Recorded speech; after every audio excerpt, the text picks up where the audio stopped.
So far the loaders are working great and they're just so versatile. That's the cool thing about a loader. You know, putting those pallet forks on them made it easy for moving stuff around. But of course, one of the main jobs for a loader is actually loading stuff, using these big buckets to pick up dirt and other loose material. I've got the buckets back on here and I want to take these suckers over and try moving some dirt around and seeing what that's like.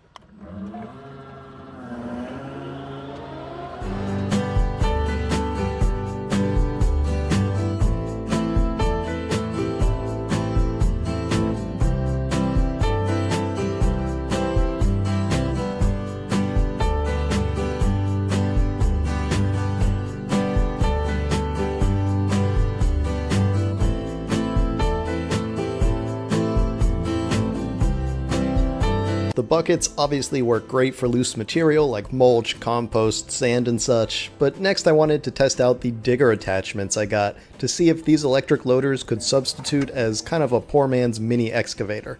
The digger has its own hydraulics that you connect into the loader's lines, and they're powered by the same auxiliary hydraulic switch as the quick hitch.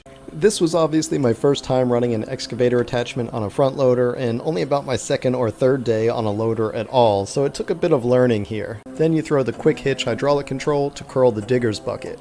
Now you are a bit limited compared to bigger excavators, since the shorter reach only gives you about 3.5 or 4 feet of digging depth, but that's enough for a lot of uses, like planting trees, digging trenches, and other around the property tasks. I didn't think it actually worked this well, but with just 10 minutes of playing around here, I've gotten a good size hole, and it's pretty easy to control. If I had a hobby farm, kind of like my parents here, then I could see this as a really important tool, and that way you don't need both an excavator and a loader. You just have a loader and throw your digger attachment on the front.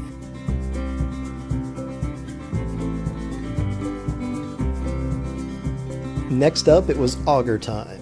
The auger attachment mounts just like all the others, with the quick hitch making it easy to pick it up and secure it without ever needing to get out and even touch it yourself, though you still have to make the hydraulic connections by hand, and then you throw that lever that connects the hydraulic lines to the quick hitch lever. To use the auger, you basically just tilt what would have been the loader's bucket all the way down so the auger hangs freely, then you throw the quick hitch lever to turn the auger on and start lowering the boom, letting the auger do the work.